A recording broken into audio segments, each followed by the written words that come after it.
بسم اللہ الرحمن الرحیم۔ شروع کرتا ہوں اللہ کے نام سے جو بے انتہا مہربان نہایت رحم والے ہیں۔ نون والقلم وما يسطرون ما أنت بنعمة ربك بمجنون وإن لك لأجرا غير ممنون وإنك لعلى خلق عظيم فستبصر ويبصرون بأيكم المفتون إن ربك هو أعلم بمن ضل عن سبيله وهو أعلم بالمهتدين۔ نون اور قسم ہے قلم کی اور اس کی جو کچھ کہ وہ فرشتوں سے مراد وہ فرشتے ہیں جو کہ کاتب الاعمال ہیں، لکھتے ہیں۔ آپ اے نبی اپنے رب کے فضل سے دیوانے نہیں ہیں، بے شک آپ کے لیے بے انتہا ثواب ہے اور بے شک آپ بہت بڑے عمدہ اخلاق پر ہیں۔ پس اب آپ بھی دیکھ لیں گے اور یہ بھی دیکھ لیں گے کہ تم میں سے مجنون یعنی پاگل کون ہے۔ بے شک آپ کا رب اپنی راہ سے بہکنے والوں کو خوب جانتے ہیں اور وہ راہ یافتہ لوگوں کو بھی بخوبی جانتے ہیں۔ سامعین، اب ان آیتوں کی تفسیر سماعت کیجیے۔ نون کا مفہوم۔ نون وغیرہ جیسے حروف ہجا کا مفصل بیان سورہ بقرہ کے شروع میں گزر چکا ہے، اس لیے یہاں دہرانے کی ضرورت نہیں۔ کہا گیا ہے کہ یہاں نون سے مراد وہ بڑی مچھلی ہے جو ایک محیط عالم پانی پر ہے، جو ساتوں زمینوں کو اٹھائے ہوئے ہے۔ ابن عباس رضی اللہ عنہما سے مروی ہے کہ سب سے پہلے اللہ تعالیٰ نے قلم کو پیدا کیا اور اس سے فرمایا لکھ۔ اس نے کہا کیا لکھوں؟ فرمایا تقدیر لکھ ڈال۔ بس اس دن سے لے کر قیامت تک جو کچھ ہونے والا ہے اس پر قلم جاری ہو گیا۔ پھر اللہ تعالیٰ نے مچھلی پیدا کی اور پانی کے ابخر بلند کیے جس سے آسمان بنے اور زمین کو اس مچھلی کی پیٹھ پر رکھا۔ مچھلی نے حرکت کی جس سے زمین بھی ہلنے لگی، بس زمین پر پہاڑ گاڑ کر اسے مضبوط اور ساکن کر دیا۔ پھر آپ نے اس آیت کی تلاوت کی۔ مطلب یہ ہے کہ یہاں نون سے مراد مچھلی ہے، پس نون سے مراد یہ مچھلی ہے اور قلم سے مراد یہ قلم ہے۔ مجاہد رحمۃ اللہ علیہ فرماتے ہیں یہ مشہور تھا کہ نون سے مراد وہ مچھلی ہے جو ساتویں زمین کے نیچے ہے۔ بغوی رحمۃ اللہ علیہ وغیرہ مفسرین فرماتے ہیں کہ اس مچھلی کی پیٹھ پر ایک چٹان ہے جس کی موٹائی آسمان و زمین کے برابر ہے۔ اس پر ایک بیل ہے جس کے 40,000 سینگ ہیں۔ اس کی پیٹھ پر ساتوں زمین اور ان کی تمام مخلوق ہے۔ اور تعجب تو یہ ہے کہ ان بعض مفسرین نے اس حدیث کو بھی انہی معنوں میں محمول کیا ہے جو مسند احمد وغیرہ میں ہے کہ جب عبداللہ بن سلام رضی اللہ عنہ کو خبر ملی کہ رسول اللہ صلی اللہ علیہ وسلم مدینہ آ گئے ہیں تو نبی صلی اللہ علیہ وسلم کے پاس آئے اور بہت کچھ سوالات کیے۔ کہا کہ وہ باتیں پوچھنی چاہتا ہوں جنہیں نبیوں کے سوا اور کوئی نہیں جانتا۔ بتلائیے قیامت کی پہلی نشانی کیا ہے اور جنتیوں کا پہلا کھانا کیا ہے، اور کیا وجہ ہے کہ کبھی بچہ اپنے باپ کی طرف کھنچتا ہے کبھی ماں کی طرف۔ رسول اللہ نے فرمایا یہ باتیں ابھی ابھی جبرائیل علیہ السلام نے مجھے بتا دی۔ ابن سلام رضی اللہ عنہ کہنے لگے فرشتوں میں سے یہی فرشتہ ہے جو یہودیوں کا دشمن ہے۔ آپ نے فرمایا کہ سنو، قیامت کی پہلی نشانی ایک آگ کا نکلنا ہے جو لوگوں کو مشرق کی طرف سے مغرب کی طرف لے جائے گی، اور جنتیوں کا پہلا کھانا مچھلی کی کلیجی کی زیادتی ہے، اور مرد کا پانی عورت کے پانی پر سابق آ جائے تو لڑکا ہوتا ہے، اور جب عورت کا پانی مرد کے پانی پر سبقت کر جائے تو وہی کھینچ لیتی ہے۔ یہ حدیث بخاری کی ہے۔ صحیح مسلم کی روایت میں اتنی زیادتی ہے کہ پوچھا جنتیوں کے اس کھانے کے بعد انہیں کیا ملے گا؟ فرمایا جنتی بیل ذبح کیا جائے گا جو جنت میں چرتا چگتا رہا تھا۔ پوچھا انہیں پانی کون سا ملے گا؟ فرمایا سلسبیل نامی نہر کا۔ ابن جریج رحمۃ اللہ علیہ فرماتے ہیں مجھے خبر دی گئی ہے کہ یہ نورانی قلم 100 سال کی طولانی رکھتا ہے، اور یہ بھی کہا گیا کہ نون سے مراد دوات ہے اور قلم سے مراد قلم ہے۔ حسن اور قتادہ رحمہم اللہ بھی یہی فرماتے ہیں۔ ابن عباس رضی اللہ عنہما فرماتے ہیں کہ اللہ تعالیٰ نے نون یعنی دوات کو پیدا کیا اور قلم کو پیدا کیا، پھر فرمایا لکھ۔ اس نے پوچھا کیا لکھوں؟ فرمایا جو قیامت تک ہونے والا ہے، اعمال خواہ نیک ہوں خواہ بد، روزی خواہ حلال ہو خواہ حرام، پھر یہ بھی کہ کون سی چیز دنیا میں کب جائے گی، کس قدر رہے گی، کیسے نکلے گی۔ پھر اللہ تعالیٰ نے بندوں پر محافظ فرشتے مقرر کیے اور کتاب پر داروغے مقرر کیے۔ محافظ فرشتے ہر دن کے عمل خازن فرشتوں سے دریافت کر کے لکھ لیتے ہیں۔ جب رزق ختم ہو جاتا ہے، عمر پوری ہو جاتی ہے، اجل آ پہنچتی ہے تو محافظ فرشتے داروغہ کے فرشتوں کے پاس آ کر پوچھتے ہیں کہ بتاؤ آج کے دن کا کیا سامان ہے۔ وہ کہتے ہیں کہ بس اس شخص کے لیے ہمارے پاس اب کچھ بھی نہیں رہا۔ یہ سن کر فرشتے نیچے اترتے ہیں تو دیکھتے ہیں کہ وہ مر گیا۔ اس بیان کے بعد ابن عباس رضی اللہ عنہما نے فرمایا، تم تو عرب ہو، کیا تم نے قرآن میں محافظ فرشتوں کی بابت یہ نہیں پڑھا؟ اِنَّا كُنَّا نَسْتَنسِخُ مَا كُنْتُمْ تَعْمَلُونَ، مطلب یہ ہے کہ ہم تمہارے اعمال کو اصل سے نقل کر کے لکھ لیا کرتے تھے۔ قلم کا ذکر۔ یہ تو تھا لفظ نون کے متعلق بیان، اب قلم کی نسبت سنیے۔ بظاہر مراد یہاں عام قلم ہے جس سے لکھا جاتا ہے، جیسے اور جگہ فرمان عالی شان ہے الذی علم بالقلم، یعنی اللہ نے انسان کو قلم سے لکھنا سکھایا۔ پس اس کی قسم کھا کر اس بات پر آگاہی کی جاتی ہے کہ مخلوق پر میری اے انسانوں ایک نعمت یہ بھی ہے کہ میں نے انہیں لکھنا سکھایا جس سے علوم تک اس کی رسائی ہو سکے۔ اسی لیے اس کے بعد فرمایا وما یسطرون، یعنی اس چیز کی قسم جو لکھتے ہیں۔ ابن عباس رضی اللہ عنہما سے اس کی تفسیر یہ بھی مروی ہے کہ اس چیز کی جو جانتے ہیں۔ سدی رحمۃ اللہ علیہ فرماتے ہیں کہ مراد اس سے فرشتوں کا لکھنا ہے جو بندوں کے اعمال لکھتے ہیں، اور مفسرین کہتے ہیں کہ مراد اس سے وہ قلم ہے جو قدرتی طور پر چلا اور تقدیریں لکھیں۔ آسمان و زمین کی پیدائش سے 50,000 برس پہلے، اور اس قول کی دلیل میں یہ جماعت وہ حدیثیں وارد کرتی ہے جو قلم کے ذکر میں مروی ہیں۔ مجاہد رحمۃ اللہ علیہ فرماتے ہیں کہ قلم سے مراد وہ قلم ہے جس سے ذکر لکھا گیا۔ اخلاق نبوی صلی اللہ علیہ وسلم کے چند واقعات۔ پھر آگے اللہ فرماتے ہیں کہ اے نبی، آپ بحمد اللہ دیوانے نہیں جیسے کہ آپ کی قوم کے جاہل منکرین حق کہتے ہیں، بلکہ آپ کے لیے اجر عظیم ہے اور ثواب بے پایاں ہے جو نہ ختم ہو، نہ ٹوٹے، نہ کٹے، کیونکہ آپ نے حق رسالت ادا کر دیا ہے اور ہماری راہ میں سخت سے سخت مصیبتیں جھیلی ہیں، ہم آپ کو بے حساب بدلہ دیں گے۔ آپ بہت بڑے خلق پر ہے، یعنی دین اسلام پر، اور بہترین ادب پر ہیں۔ ام المؤمنین عائشہ رضی اللہ عنہا سے اخلاق نبوی صلی اللہ علیہ وسلم کے بارے میں سوال ہوتا ہے تو آپ جواب دیتی ہیں کہ رسول اللہ کا خلق یعنی اخلاق قرآن تھا۔ سعید رحمۃ اللہ علیہ فرماتے ہیں یعنی جیسے کہ قرآن میں ہے۔ یہ حدیث طبری میں ہے۔ نیز صحیح مسلم کی ایک حدیث میں ہے، صدیقہ رضی اللہ عنہا نے پوچھا کیا تو نے قرآن نہیں پڑھا؟ سائل سعید ابن ہشام رضی اللہ عنہ نے کہا ہاں پڑھا ہے۔ آپ نے فرمایا بس تو رسول اللہ کا خلق یعنی اخلاق قرآن کریم تھا، جسے ہم سورہ مزمل کی تفسیر میں بیان کریں گے انشاءاللہ تعالی۔ مطلب اس حدیث کا جو کئی طرق سے مختلف الفاظ میں کئی کتابوں میں ہے، یہ ہے کہ ایک تو رسول اللہ کی جبلت اور پیدائش میں ہی اللہ تعالیٰ نے پسندیدہ اخلاق، بہترین خصلتیں اور پاکیزہ عادتیں رکھی تھیں، تو اس طرح رسول اللہ کا عمل قرآن کریم پر ایسا تھا کہ گویا احکام قرآن کا مجسم عملی نمونہ آپ ہیں۔ ہر حکم کو بجا لانے اور ہر نہیں یعنی منع کردہ کام سے رک جانے میں رسول اللہ کی حالت یہ تھی کہ گویا قرآن میں جو کچھ ہے وہ آپ کی عادتوں اور آپ کے کریمانہ اخلاق کا بیان ہی ہے۔ انس رضی اللہ عنہ کا بیان ہے کہ میں نے رسول اللہ کی 10 سال تک خدمت کی، لیکن کسی دن اف تک نہیں فرمایا۔ کسی کرنے کے کام کو نہ کروں یا نہ کرنے کے کام کو کر گزروں تو بھی ڈانٹ ڈپٹ تو کجا اتنا بھی نہ فرماتے کہ ایسا کیوں ہوا۔ یہ حدیث بخاری اور مسلم کی ہے، اور مسلم کی روایت میں ہے کہ رسول اللہ سب سے زیادہ خوش اخلاق تھے۔ رسول اللہ صلی اللہ علیہ وسلم کی ہتھیلی سے زیادہ نرم نہ تو ریشم ہے نہ کوئی اور چیز۔ رسول اللہ کے پسینے سے زیادہ خوشبو والی چیز میں نے تو کوئی نہیں سونگھی، نہ مشک اور نہ عطر۔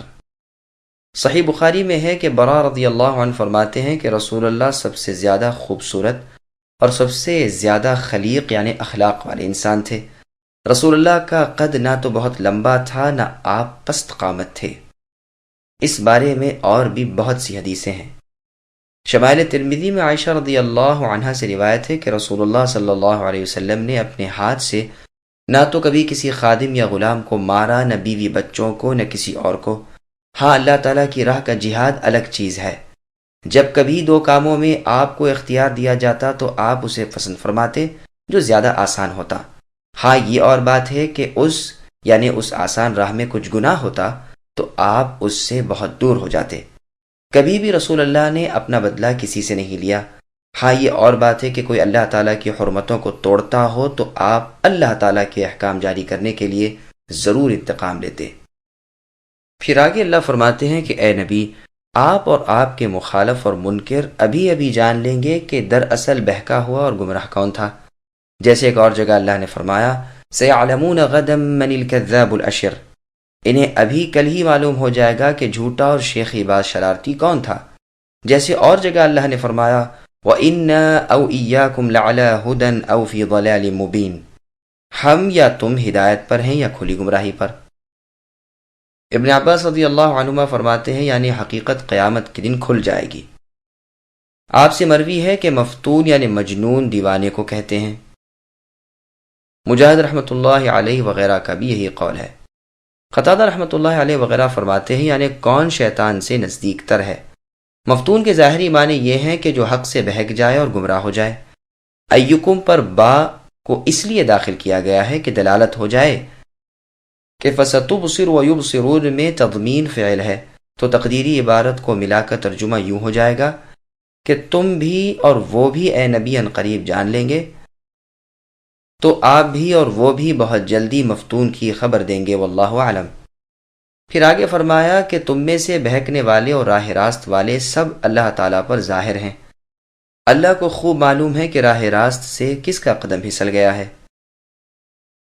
فلا تطع المكذبين ودوا لو تدهن فيدهنون ولا تطع كل حلاف مهين هماز مشاء بنميم مناع للخير معتد أثيم عتل بعد ذلك زنيم أن كان ذا مال وبنين إذا تتلى عليه آياتنا قال أساطير الأولين سنسمه على الخرطوم۔ بس اے نبی آپ جھٹلانے والوں کی نہ مانیے، وہ تو چاہتے ہیں کہ آپ ذرا ڈھیلے ہوں تو یہ بھی ڈھیلے پڑ جائیں، اور آپ کسی ایسے شخص کا بھی کہا نہ مانیے جو زیادہ قسمیں کھانے والا، بے وقار، کمینہ، عیب گو، چغل خور، بھلائی سے روکنے والا، حد سے بڑھ جانے والا، گنہگار، گردن کش، پھر ساتھ ہی مشہور و بدنام۔ اس کی سرکشی صرف اس لیے ہے کہ وہ مال والا اور بیٹوں والا ہے۔ جب اس کے سامنے ہماری آیتیں پڑھی جا رہی ہیں تو کہہ دیتا ہے کہ یہ تو اگلوں کے قصے ہیں، ہم بھی اس کی ناک پر داغ دیں گے۔ سامعین اب آیتوں کی تفسیر سماعت کیجیے۔ برے اخلاق کی مذمت۔ اللہ تعالیٰ ارشاد فرماتے ہیں کہ اے نبی، جو نعمتیں ہم نے آپ کو دی، جو صراط مستقیم اور خلق عظیم یعنی بہت عظیم اخلاق ہم نے آپ کو عطا فرمائے، اب آپ کو چاہیے کہ ہماری نہ ماننے والوں کی آپ نہ مانیں۔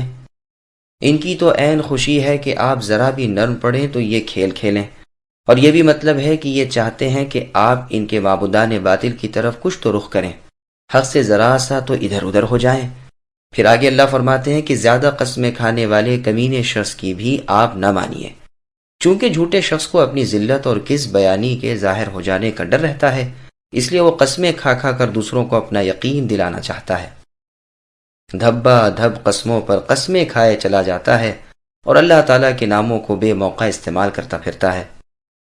ابن عباس رضی اللہ عنہما فرماتے ہیں کہ مہین سے مراد کاذب یعنی جھوٹا شخص ہے۔ مجاہد رحمۃ اللہ علیہ کہتے ہیں ضعیف دل والا ہے۔ حسن رحمہ اللہ کہتے ہیں حلاف مکابرہ کرنے والا، اور مہین ضعیف و کمزور۔ حمازن غیبت کرنے والا، چغل خور جو ادھر کی ادھر لگائے اور ادھر کی ادھر، تاکہ فساد ہو جائے، طبیعتوں میں بل اور دل میں بیر آ جائے۔ صحیح بخاری کی حدیث میں ہے رسول اللہ صلی اللہ علیہ وسلم کے راستے میں 2 قبریں آ گئیں۔ آپ نے فرمایا ان دونوں کو عذاب ہو رہا ہے اور کسی بڑے امر پر نہیں۔ ایک تو پیشاب کرنے میں پردے کا خیال نہیں رکھتا تھا، دوسرا چغل خور تھا۔ بخاری کی ایک اور حدیث میں ہے اللہ کے رسول فرماتے ہیں چغل خور جنت میں نہ جائے گا۔ صحیح مسلم کی روایت میں ہے کہ حذیفہ رضی اللہ عنہ نے یہ حدیث اس وقت سنائی تھی جب آپ سے کہا گیا کہ یہ شخص خفیہ پولیس کا آدمی ہے، یعنی جاسوس ہے۔ مسند احمد کی حدیث میں ہے کہ رسول اللہ صلی اللہ علیہ وسلم نے فرمایا کیا میں تمہیں نہ بتاؤں کہ تم میں سب سے بھلا شخص کون ہے؟ لوگوں نے کہا ضرور ارشاد فرمائیے۔ فرمایا وہ کہ جب انہیں دیکھا جائے اللہ تعالیٰ یاد آ جائیں، اور سن لو سب سے بدتر شخص وہ ہے جو چغل خور ہو، دوستوں میں فساد ڈلوانے والا ہو، پاک صاف لوگوں کو تہمت لگانے والا ہو۔ ترمذی میں بھی یہ روایت ہے۔ پھر ان بد لوگوں کے اور ناپاک خصائل بیان ہو رہے ہیں کہ بھلائیوں سے باز رہنے والا اور باز رکھنے والا ہے، حلال چیزوں اور حلال کاموں سے ہٹ کر حرام خوری اور حرام کاری میں پڑتا ہے، گنہگار، بد کردار، محرمات کو استعمال کرنے والا، بد خو، بد گو، جمع کرنے والا اور نہ دینے والا ہے۔ مسند احمد کی حدیث میں ہے کہ رسول اللہ نے فرمایا، جنتی لوگ گرے پڑے، عاجز و ضعیف ہیں، جو اللہ تعالیٰ کے ہاں اس بلند مرتبے پر ہیں کہ اگر وہ قسم کھا بیٹھیں تو اللہ تعالیٰ پوری کر دے، اور جہنمی لوگ سرکش، متکبر اور خود بین ہوتے ہیں۔ مسند احمد کی ایک روایت میں ہے، رسول اللہ نے فرمایا کہ جمع کرنے والے اور نہ دینے والے، بدگو اور سخت خلق یعنی برے اخلاق والے۔ زنیم کا مفہوم۔ زنیم سے مراد بدنام ہے جو برائی میں مشہور ہو۔ لغت عربی میں زنیم اسے کہتے ہیں جو کسی قوم میں سمجھا جاتا ہو لیکن دراصل اس کا نہ ہو۔ عرب شاعروں نے اسے اسی معنی میں باندھا ہے، یعنی جس کا نسب صحیح نہ ہو۔ کہا گیا ہے کہ مراد اس سے اخنس ابن شریق ثقفی ہے جو بنو زہرہ کا حلیف تھا، اور بعض کہتے ہیں یہ اسود ابن عبد یقود زہری ہے۔ اکرمہ رحمۃ اللہ علیہ فرماتے ہیں ولد الزنا یعنی زنا سے پیدا ہونے والی اولاد مراد ہے۔ یہ بھی بیان ہوا ہے کہ جس طرح ایک بکری جو تمام بکریوں میں سے الگ تھلگ اپنا چرا ہوا کان اپنی گردن پر لٹکائے ہوئے ہو تو وہ ایک نگاہ میں پہچان لی جاتی ہے، اسی طرح کافر مومنوں میں پہچان لیا جاتا ہے۔ اسی طرح کے اور بھی بہت سے اقوال ہیں، لیکن خلاصہ سب کا صرف اسی قدر ہے کہ زنیم وہ شخص ہے جو برائی سے مشہور ہو، اور عموماً ایسے لوگ ادھر ادھر سے ملے ہوئے ہوتے ہیں جن کے صحیح نسب کا اور حقیقی باپ کا پتہ نہیں ہوتا۔ ایسوں پر شیطان کا غلبہ بہت زیادہ رہا کرتا ہے۔ مسند احمد کی روایت میں ہے کہ زنا کی اولاد 3 برے لوگوں کی برائی کا مجموعہ ہے اگر وہ بھی اپنے ماں باپ کے سے کام کریں۔ پھر آگے اللہ نے فرمایا، اس شخص کی ان شرارتوں کی وجہ یہ ہے کہ یہ مالدار اور بیٹوں کا باپ بن گیا ہے۔ ہماری اس نعمت کا شکریہ ادا کرنا تو کہاں ہماری آیتوں کو جھٹلاتا ہے اور توہین کر کے کہتا پھرتا ہے کہ یہ تو پرانے افسانے ہیں۔ اور جگہ اللہ نے فرمایا، ذرنی ومن خلقت وحیدا الآیات، یعنی مجھے چھوڑ دو اور اسے جسے میں نے یکتا و تنہا پیدا کیا ہے اور بہت سا مال دیا ہے اور حاضر باش لڑکے دیے ہیں اور بھی بہت کشائش دے رکھی ہے، پھر بھی اس کی طمع ہے کہ میں اسے اور دوں، ہرگز ایسا نہیں ہو سکتا، یہ تو میری آیتوں کا مخالف ہے، میں اسے عنقریب بدترین مصیبت میں ڈالوں گا۔ اس نے غور و فکر کر کے اندازہ لگایا، یہ تباہ ہو، کتنی بری تجویز اس نے سوچی، میں پھر کہتا ہوں یہ برباد ہو، اس نے کیسی بری تجویز کی۔ اس نے پھر نظر ڈالی اور ترشرو ہو کر منہ بنا لیا، پھر منہ پھیر کر اینٹنے لگا اور کہہ دیا کہ یہ کلام اللہ تو پرانا نقل کیا ہوا جادو ہے، صاف ظاہر ہے کہ یہ انسانی کلام ہے، اس کی اس بات پر میں ابھی اسے سقر میں ڈالوں گا، اور تمہیں نبی کیا معلوم کہ سقر کیا ہے؟ نہ وہ کسی کو باقی رکھتی ہے نہ چھوڑتی ہے، جسم پر لپٹ جاتی ہے، اس پر 19 فرشتے متعین ہیں۔ چنانچہ اسی طرح یہاں بھی فرمایا کہ اس کی ناک پر ہم داغ لگائیں گے، یعنی اسے ہم اس قدر رسوا کریں گے کہ اس کی برائی کسی پر پوشیدہ نہ رہے گی، ہر ایک اسے جان پہچان لے گا، جیسے نشاندار ناک والے کو ایک نگاہ میں ہزاروں آدمیوں میں لوگ پہچان لیتے ہیں، اور جو داغ چھپائے گا تو چھپ نہ سکے گا۔ یہ بھی کہا گیا ہے کہ بدر والے دن اس کی ناک پر تلوار لگے گی، اور یہ بھی کہا گیا ہے کہ قیامت والے دن جہنم کی مہر لگے گی، یعنی منہ کالا کر دیا جائے گا، تو ناک سے مراد پورا چہرہ ہوا، واللہ اعلم۔ امام ابو جعفر ابن جریر الطبری رحمۃ اللہ علیہ نے ان تمام اقوال کو نقل کر کے فرمایا ہے کہ ان سب میں تطبیق اس طرح ہو جاتی ہے کہ یہ تمام امور اس میں ہو جائیں گے، یہ بھی ہوگا اور وہ بھی ہوگا، دنیا میں بھی رسوا ہوگا، سچ مچ ناک پر نشان لگے گا، آخرت میں بھی نشاندار مجرم بنے گا۔ فی الواقع یہ ہے بھی بہت درست۔ ابن ابی حاتم میں فرمان رسول صلی اللہ علیہ وسلم ہے کہ بندہ ہزارہ برس تک اللہ تعالیٰ کے ہاں مؤمن لکھا رہتا ہے، لیکن مرتا اس حال میں ہے کہ اللہ تعالیٰ اس پر ناراض ہوتے ہیں، اور بندہ اللہ تعالیٰ کے ہاں کافر 1000 سال تک لکھا رہتا ہے، پھر مرتے وقت اللہ تعالیٰ اس سے خوش ہو جاتے ہیں۔ جو شخص عیب گوئی اور چغل خوری کی حالت میں مرے گا اور جو لوگوں کو بدنام کرنے والا ہوگا تو قیامت کے دن اس کی ناک پر دونوں ہونٹوں کی طرح سے نشان لگا دیا جائے گا جو اس مجرم کی علامت بن جائے گا۔ إنا بلوناهم كما بلونا أصحاب الجنة إذ أقسموا ليصرمنها مصبحين ولا يستثنون فطاف عليها طائف من ربك وهم نائمون فأصبحت كالصريم فتنادوا مصبحين أن اغدوا على حرثكم إن كنتم صارمين فانطلقوا وهم يتخافتون ألا يدخلنها اليوم عليكم مسكين وغدوا على حرد قادرين فلما رأوها قالوا إنا لضالون بل نحن محرومون قال أوسطهم ألم أقل لكم لولا تسبحون قالوا سبحان ربنا إنا كنا ظالمين فأقبل بعضهم على بعض يتلاومون قالوا يا ويلنا إنا كنا طاغين عسى ربنا أن يبدلنا خيرا منها إنا إلى ربنا راغبون كذلك العذاب ولعذاب الآخرة أكبر لو كانوا يعلمون۔ بے شک ہم نے انہیں اسی طرح آزما لیا جس طرح ہم نے باغ والوں کو آزمایا تھا، جبکہ انہوں نے قسمیں کھائیں کہ صبح ہوتے ہی اس باغ کے پھل اتار لیں گے، اور انشاءاللہ تعالی نہ کہا۔ پس اس پر آپ کے رب کی جانب سے ایک بلا چوطرف گھوم گئی اور یہ سو ہی رہے تھے۔ پس وہ باغ ایسا ہو گیا جیسے کٹی ہوئی کھیتی۔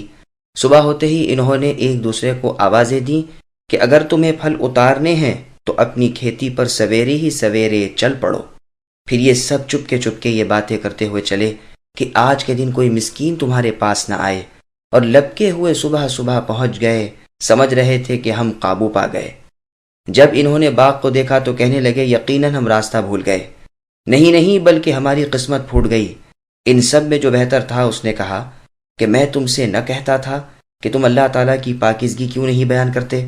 تو سب کہنے لگے ہمارے رب پاک ہیں، بے شک ہم ہی ظالم تھے۔ پھر وہ ایک دوسرے کی طرف رخ کر کے آپس میں ملامت کرنے لگے، کہنے لگے ہائے افسوس، یقیناً ہم سرکش تھے۔ کیا عجب ہے کہ ہمارے رب ہمیں اس سے بہتر بدلہ دے دیں، ہم تو اپنے رب سے ہی آرزو رکھتے ہیں۔ یوں ہی آتی ہے آفت، اور آخرت کی آفت بہت بڑی ہے، کاش انہیں سمجھ ہوتی۔ سامعین، اب ان آیتوں کی تفصیل سماعت کیجیے۔ باغ والوں کا تفصیلی واقعہ۔ یہاں ان کافروں کی جو رسول اللہ صلی اللہ علیہ وسلم کی نبوت کو جھٹلا رہے تھے مثال بیان ہو رہی ہے کہ جس طرح یہ باغ والے تھے کہ اللہ تعالیٰ کی نعمت کی ناشکری کی اور اللہ تعالیٰ کے عذابوں میں اپنے آپ کو ڈال دیا، یہی حالت ان کافروں کی ہے کہ اللہ تعالیٰ کی نعمت یعنی رسول صلی اللہ علیہ وسلم کی پیغمبری کی ناشکری یعنی انکار نے انہیں بھی اللہ تعالیٰ کی ناراضی کا مستحق کر دیا ہے۔ تو فرمایا ہے کہ ہم نے انہیں بھی آزما لیا جس طرح ہم نے باغ والوں کو آزمایا تھا۔ جس باغ میں طرح طرح کے پھل میوے وغیرہ تھے، ان لوگوں نے آپس میں قسمیں کھائیں کہ صبح سے پہلے رات کے وقت پھل اتار لیں گے تاکہ فقیروں، مسکینوں اور سائلوں یعنی مانگنے والوں کو پتہ نہ چلے جو وہ آ کھڑے ہوں اور ہمیں ان کو بھی دینا پڑے، بلکہ تمام پھل اور میوے خود ہی لے آئیں گے۔ اپنی اس تدبیر کی کامیابی پر انہیں غرور تھا اور اس خوشی میں پھولے ہوئے تھے، یہاں تک کہ اللہ تعالیٰ کو بھی بھول گئے، انشاءاللہ تک کسی کی زبان سے نہ نکلا۔ اس لیے ان کی یہ قسم پوری نہ ہوئی۔ رات ہی رات میں ان کے پہنچنے سے پہلے آسمانی آفت نے سارے باغ کو جلا کر خاکستر کر دیا، ایسا ہو گیا جیسے سیاہ رات اور کٹی ہوئی کھیتی۔ صبح کے وقت یہ آپس میں ایک دوسرے کو تانے دینے لگے کہ اگر پھل اتارنے کا ارادہ ہے تو اب دیر نہ لگاؤ، سویرے ہی چل پڑو۔ عبداللہ بن عباس رضی اللہ عنہما فرماتے ہیں کہ یہ باغ انگور کا تھا۔ اب یہ چپکے باتیں کرتے ہوئے چلے تاکہ کوئی سن نہ لے اور غریب غربا کو پتہ نہ لگ جائے، چونکہ ان کی سرگوشیاں اس اللہ تعالیٰ سے تو پوشیدہ نہیں رہ سکتی تھیں جو دلی ارادوں سے بھی پوری طرح واقف رہتے ہیں۔ وہ بیان فرماتے ہیں کہ ان کی وہ خفیہ باتیں یہ تھیں کہ دیکھو ہوشیار رہو، کوئی مسکین بھنک پا کر کہیں آج نہ آ جائے، ہرگز کسی فقیر کو باغ میں گھسنے ہی نہ دینا۔ اب قوت و شدت کے ساتھ پختہ ارادے اور غریبوں پر غصے کے ساتھ اپنے باغ کو چلے۔ یہ جانتے تھے کہ اب ہم پھلوں پر قابض ہیں، ابھی اتار کر سب لے آئیں گے، لیکن جب وہاں پہنچے تو ہکے بکے ہو گئے۔ دیکھتے ہیں کہ لہلہاتا ہوا ہرا بھرا باغ، میووں سے لدے ہوئے درخت اور پکے ہوئے پھل سب غارت اور برباد ہو چکے ہیں۔ سارے باغ میں آندھی پھر گئی ہے اور تمام باغ میووں سمیت جل کر کوئلہ ہو گیا ہے۔ کوئی پھل ادھی کے دام کا بھی نہیں رہا، ساری تر و تازگی یبوست یعنی سوکھے پن سے بدل گئی۔ باغ سارا کا سارا جل کر راکھ ہو گیا ہے، درختوں کے کالے کالے ڈراؤنے ٹھنڈ کھڑے ہوئے ہیں۔ تو پہلے تو سمجھے کہ ہم راستہ بھول گئے، کسی اور باغ میں چلے آئے، اور یہ مطلب بھی ہو سکتا ہے کہ ہمارا طریقہ کار غلط تھا جس کا یہ نتیجہ ہے۔ پھر بغور دیکھنے سے جب یہ یقین ہو گیا کہ باغ تو یہ ہمارا ہی ہے، تب سمجھ گیا اور کہنے لگے ہے تو یہی، لیکن ہم بدقسمت ہیں، ہمارے نصیب میں ہی اس کا پھل اور فائدہ نہیں۔ ان سب میں جو عدل و انصاف والا اور بھلائی اور بہتری والا تھا وہ بول پڑا کہ دیکھو میں تو پہلے ہی تم سے کہتا تھا کہ تم انشاءاللہ کیوں نہیں کہتے۔ سدی رحمۃ اللہ علیہ فرماتے ہیں کہ ان کے زمانے میں سبحان اللہ کہنا بھی انشاءاللہ کہنے کے قائم مقام تھا۔ امام ابن جریر رحمہ اللہ فرماتے ہیں کہ اس کے معنی ہی انشاءاللہ کہنے کے ہیں، اور یہ بھی کہا گیا ہے کہ ان کے بہتر شخص نے ان سے کہا کہ دیکھو میں نے تو تمہیں پہلے ہی کہہ دیا تھا کہ تم کیوں اللہ تعالیٰ کی پاکیزگی اور اللہ کی حمد و ثنا نہیں کرتے۔ یہ سن کر اب وہ کہنے لگے کہ ہمارے رب پاک ہیں، بے شک ہم نے اپنی جانوں پر ظلم کیا، اب اطاعت بجا لائے جبکہ عذاب پہنچ چکا، اب اپنی تقصیر کو مانا جب سزا دے دی گئی۔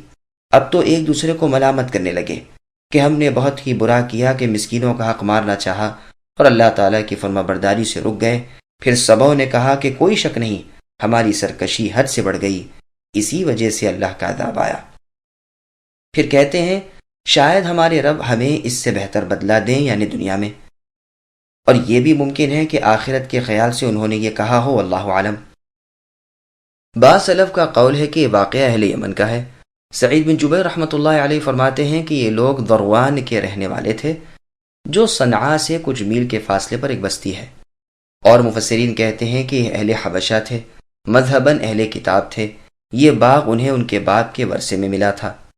اس کا یہ دستور تھا کہ باغ کی پیداوار میں سے باغ کا خرچ نکال کر اپنے اور اپنے بال بچوں کے لیے سال بھر کا خرچ رکھ کر باقی نفع اللہ کے نام صدقہ کر دیا تھا۔ اس کے انتقال کے بعد ان بچوں نے آپس میں مشورہ کیا اور کہا کہ ہمارا باپ تو بیوقوف تھا جو اتنی بڑی رقم ہر سال ادھر ادھر دیتا تھا، ہم ان فقیروں کو اگر نہ دیں اور اپنا مال باقاعدہ سنبھال لیں تو بہت جلد دولت مند بن جائیں۔ یہ ارادہ انہوں نے پختہ کر لیا تو ان پر وہ عذاب آیا جس نے اصل مال بھی تباہ کر دیا اور بالکل خالی ہاتھ رہ گئے۔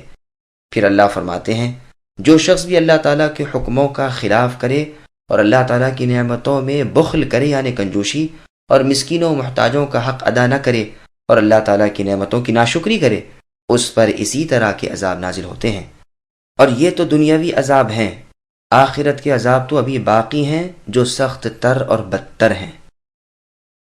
إن للمتقين عند ربهم جنات النعيم أفنجعل المسلمين كالمجرمين ما لكم كيف تحكمون أم لكم كتاب فيه تدرسون إن لكم فيه لما تخيرون أم لكم أيمان علينا بالغة إلى يوم القيامة إن لكم لما تحكمون سلهم أيهم بذلك زعيم أم لهم شركاء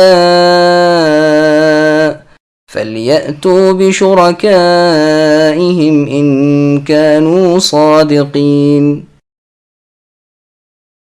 پرہیزگاروں کے لیے ان کے رب کے پاس نعمتوں والی جنتیں ہیں، کیا ہم مسلمانوں کو مثل گنہگاروں کے کر دیں گے؟ تمہیں ہو کیا گیا ہے؟ کیسے فیصلے کر رہے ہو؟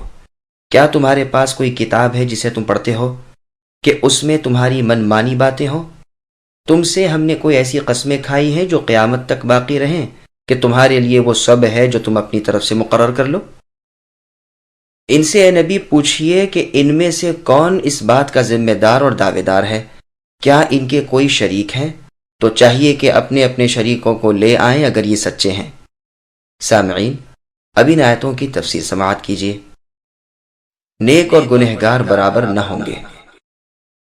گزشتہ آیتوں میں چونکہ دنیاوی جنت والوں کا حال بیان ہوا تھا اور اللہ تعالیٰ کی نافرمانی اور اللہ کے حکم کا خلاف کرنے سے ان پر جو بلا اور آفت آئی اس کا ذکر ہوا تھا، اس لیے اب ان متقی پرہیزگار لوگوں کا حال ذکر کیا گیا جنہیں آخرت میں جنتیں ملیں گی، جن کی نعمتیں نہ فنا ہوں گی، نہ گھٹیں گی، نہ ختم ہوں گی، نہ سڑیں گی، نہ گلیں گی۔ پھر اللہ فرماتے ہیں، کیا ہو سکتا ہے کہ مسلمان اور گنہگار جزا میں یکساں ہو جائیں؟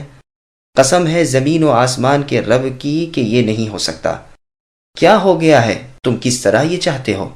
کیا تمہارے ہاتھوں میں اللہ تعالیٰ کی طرف سے اتری ہوئی کوئی ایسی کتاب ہے، خود تمہیں بھی محفوظ ہو اور اگلوں کے ہاتھوں تم پچھلوں تک پہنچی ہو، اور اس میں وہی ہو جو تمہاری چاہت ہے اور جو تم کہہ رہے ہو؟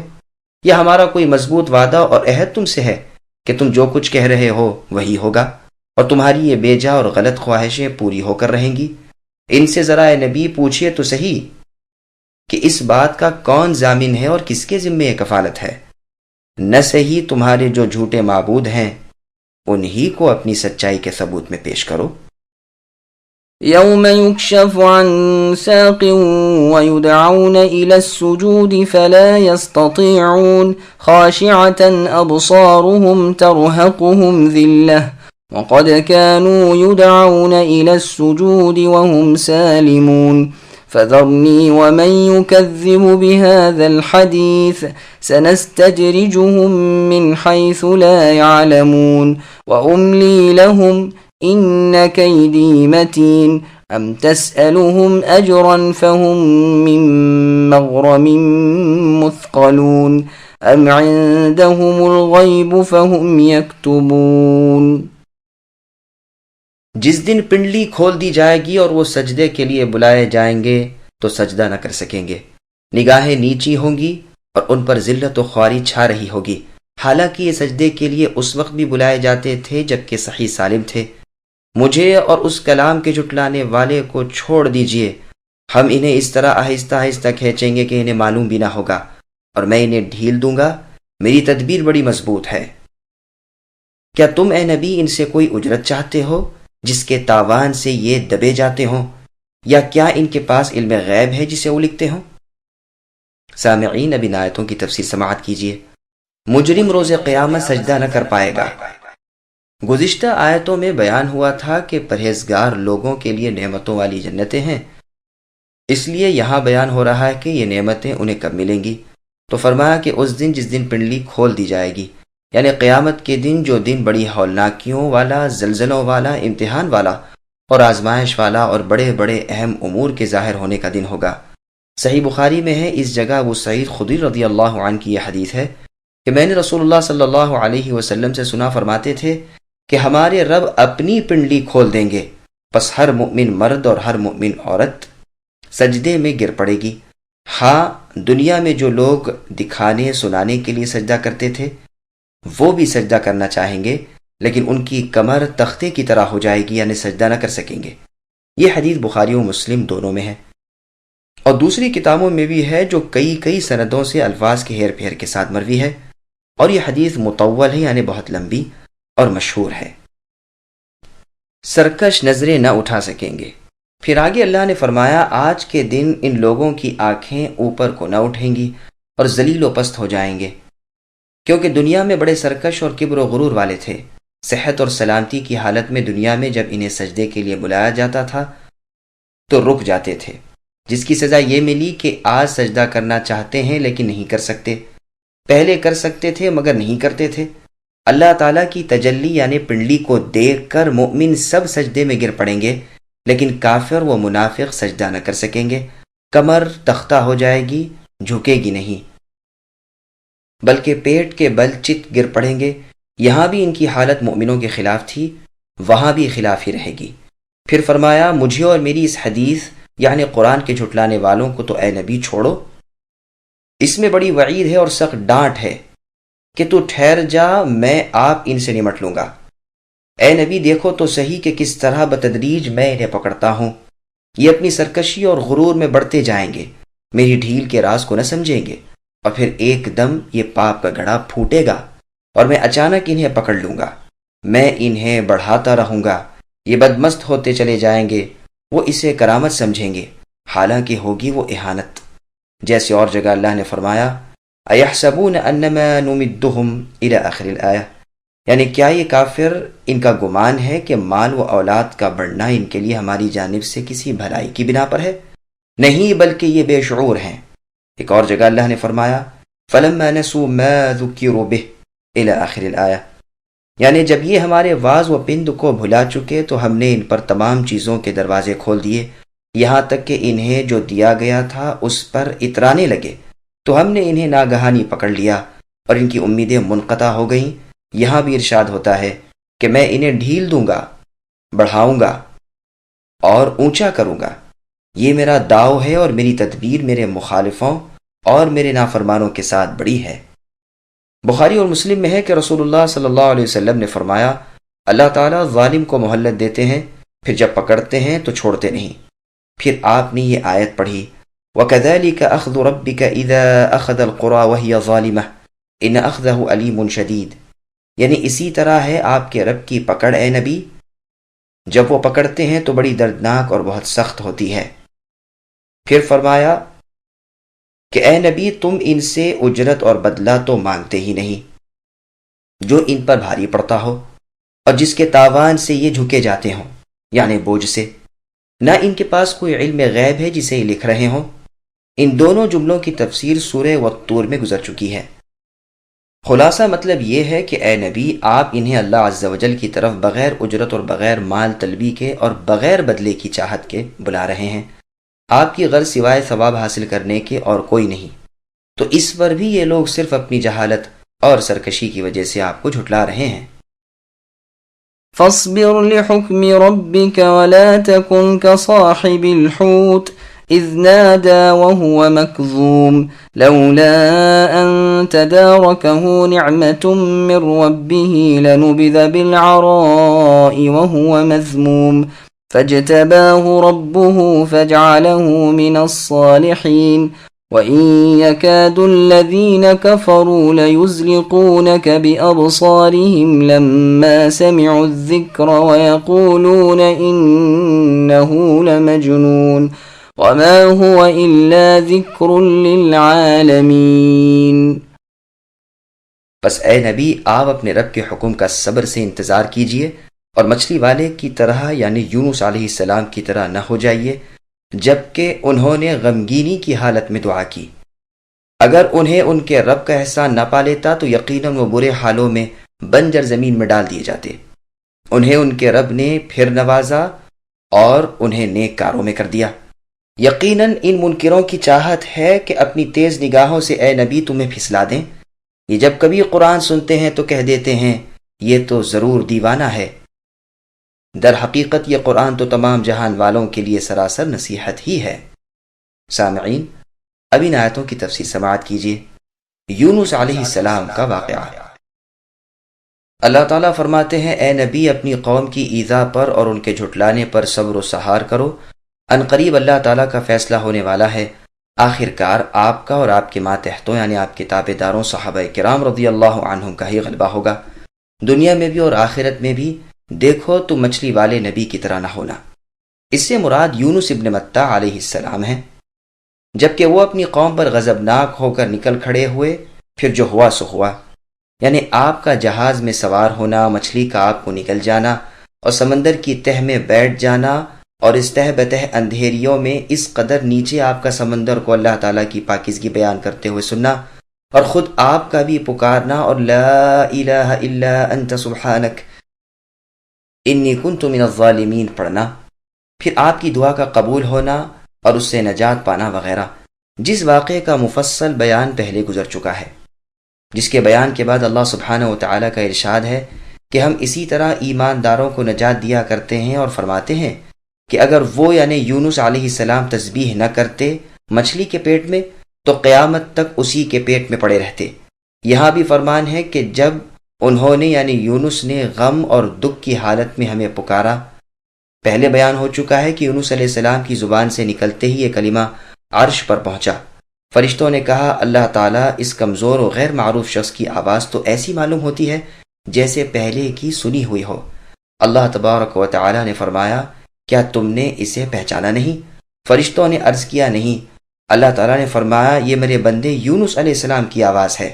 فرشتوں نے کہا اے ہمارے رب، پھر تو آپ کا یہ بندہ وہ ہے جس کے اعمال صالحہ ہر روز آسمانوں پر چڑھتے رہے، جس کی دعائیں ہر وقت قبولیت کا درجہ پاتی رہیں۔ اللہ تعالیٰ نے فرمایا سچ ہے۔ فرشتوں نے کہا پھر اے ارحم الراحمین، ان کی آسانیوں کے وقت کے نیک اعمال کی بنا پر انہیں اس سختی سے نجات عطا فرمائیے۔ چنانچہ ارشاد باری ہوا کہ اے مچھلی تو انہیں اگل دے، اور مچھلی نے انہیں کنارے پر آ کر اگل دیا۔ یہاں بھی یہی بیان ہو رہا ہے کہ اللہ تعالیٰ نے انہیں پھر برگزیدہ بنا لیا اور نیکوکاروں میں کر دیا۔ مسند احمد میں ہے کہ رسول اللہ صلی اللہ علیہ وسلم فرماتے ہیں کہ کسی کو لائق نہیں کہ وہ اپنے آپ کو یونس ابن متہ علیہ السلام سے افضل بتائے۔ بخاری و مسلم میں بھی یہ حدیث ہے، بس کچھ الفاظ کے ہیر پھیر ہے۔ کسی روایت میں اس طرح ہے کہ مجھے یونس ابن متہ علیہ السلام سے افضل مت بتاؤ، یہ اس لیے کہ کہیں لوگ اللہ تبارک و تعالیٰ کے اس فرمان سے ایسا نہ کہنے لگیں کہ اے محمد صلی اللہ علیہ وسلم مچھلی والے کی طرح نہ ہو جانا، کہ اس میں یونس علیہ السلام کی برائی اور مذمت سی نکلتی ہے۔ اگلی آیت کا مطلب یہ ہے کہ آپ کے بغض و حسد کی وجہ سے یہ کفار تو اے نبی اپنی آنکھوں سے گھور گھور کر آپ کو پھسلا دینا چاہتے ہیں۔ اگر اللہ تعالیٰ کی طرف سے حمایت اور بچاؤ نہ ہوتا تو یقیناً یہ تو ایسا کر گزرتے۔ اس آیت میں دلیل ہے اس امر پر کہ نظر کا لگنا اور اس کی تاثیر کا اللہ کے حکم سے ہونا حق ہے، جیسا کہ بہت سی احادیث میں بھی جو کئی سندوں سے مروی ہیں۔ نظر بد کا علاج اور بدشگونی کی مذمت۔ مسند احمد میں ہے کہ الو اور نظر میں کچھ بھی حق نہیں، سب سے اچھا شگون فال ہے۔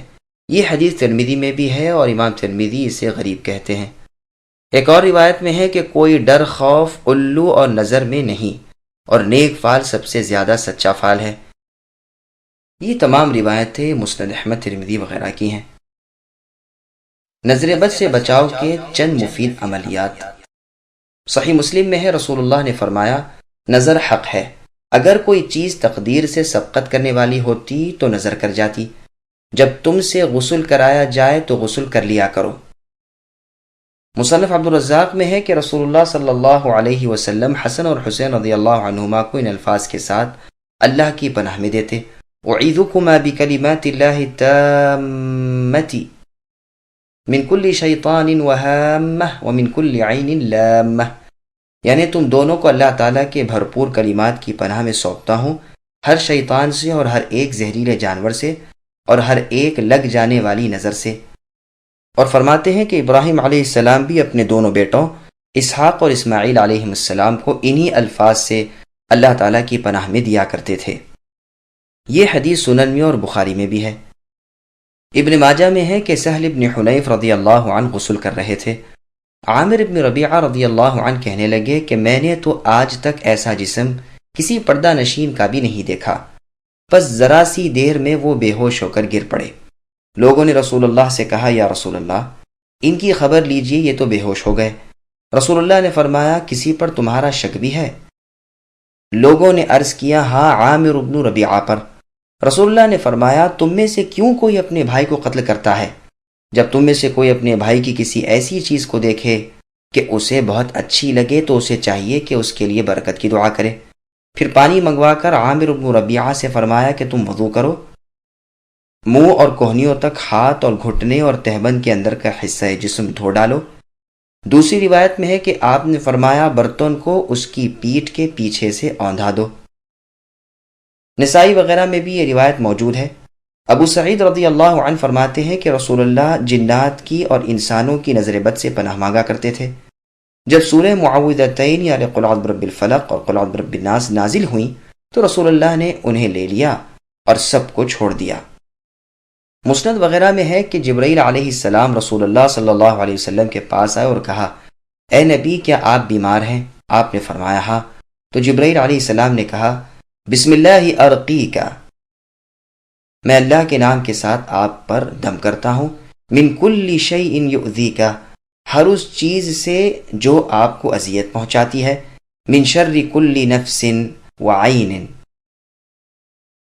ہر جان کے شر سے اور ہر نظر بد سے، واللہ یشفیک، اللہ تعالیٰ آپ کو شفا دیں گے، بسم اللہ ارقیک، میں اللہ کے نام کے ساتھ آپ پر دم کرتا ہوں۔ بعض روایات میں کچھ الفاظ کا ہیر پھیر ہے۔ بخاری و مسلم کی حدیث میں ہے کہ یقیناً نظر کا لگ جانا برحق ہے۔ ترمذی وغیرہ میں ہے کہ اسماء رضی اللہ عنہا نے عرض کیا، اے اللہ کے رسول صلی اللہ علیہ وسلم، جعفر کے بچوں کو نظر لگ جایا کرتی ہے، تو کیا میں کچھ دم کرا لیا کروں؟ رسول اللہ صلی اللہ علیہ وسلم نے فرمایا، ہاں، اگر کوئی چیز تقدیر سے سبقت کر جانے والی ہوتی تو وہ نظر ہوتی۔ عائشہ رضی اللہ عنہا کو بھی رسول اللہ صلی اللہ علیہ وسلم کا نظر بد سے دم کرنے کا حکم مروی ہے، جیسا کہ بخاری میں ہے۔ مسند احمد کی حدیث میں بھی ہے کہ سہل اور عامر رضی اللہ عنہما والا قصہ جو ابھی گزرا ہے قدر تفصیل کے ساتھ مروی ہے۔ بعض روایات میں مسند کی یہ بھی ہے کہ یہ دونوں بزرگ غسل کے ارادے سے چلے اور عامر ابن ربیعہ رضی اللہ عنہ پانی میں غسل کے لیے اترے اور ان کا بدن دیکھ کر سہل ابن حنیف رضی اللہ عنہ کی نظر لگ گئی اور وہ وہیں پانی میں خرخراہٹ کرنے لگے۔ میں نے 3 مرتبہ آوازیں دی لیکن جواب نہ ملا۔ میں رسول اللہ صلی اللہ علیہ وسلم کی خدمت میں حاضر ہوا اور واقعہ سنایا۔ آپ خود تشریف لائے اور تھوڑے سے پانی میں کھچ کھچ کرتے ہوئے تہبند اونچا اٹھائے ہوئے وہاں تک پہنچے اور ان کے سینے میں ہاتھ مارا اور دعا کی، اللہم اصرف عنہ جرہا وبردہا ووصبہا، کہ اے اللہ آپ اس سے اس کی گرمی اور سردی اور تکلیف دور کر دیجئے۔ پھر آگے اللہ فرماتے ہیں کہ جہاں یہ کافر اپنی حقارت بھری نظریں آپ پر نبی ڈالتے ہیں، وہاں اپنی طعنہ آمیز زبان بھی آپ پر کھولتے ہیں اور کہتے ہیں کہ یہ تو قرآن لانے میں مجنون یعنی دیوانے ہیں۔ اللہ تعالیٰ ان کے جواب میں فرماتے ہیں کہ قرآن تو اللہ تعالیٰ کی طرف سے تمام عالم کے لیے نصیحت نامہ ہے۔ سامعین، الحمدللہ، سورہ قلم کی تفسیر مکمل ہوئی۔